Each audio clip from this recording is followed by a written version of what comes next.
2 weeks ago, we celebrated the first anniversary of the Inflation Reduction Act, which in a sense is misnamed. Thank you for finally admitting that. Workers aren't just finding more jobs, they're finding better jobs, higher paid jobs, and job satisfaction.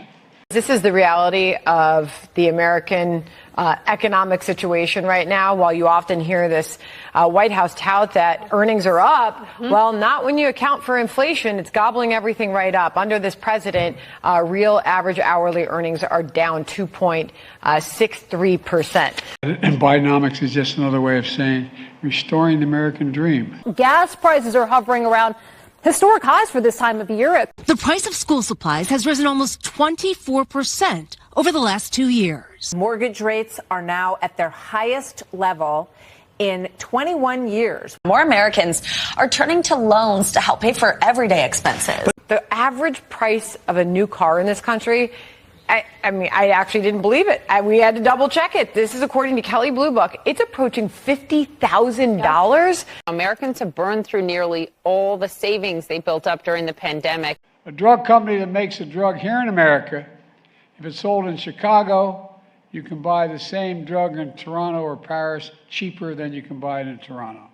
I mean, in Chicago.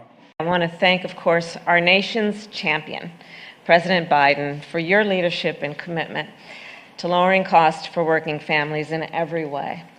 Prices are up 16% since Joe Biden took office. For food, they're up 19%. For used car prices, up 30%. Electricity prices up 23%. We're in a situation where, we're, how can I say it? There's still some deniers out there in terms of whether or not climate change has anything to do with any of this. And we're going to need a whole hell of a lot more money. And there it is. We usually we're not this engaged this often. But this last couple of years with climate change and really kicking in, you guys are going 24 hours a day and 365 days a year, helping them recover, at least doing an initial assessment of that Category 3 storm that made landfill. All right, thanks, everybody. Where am I going now?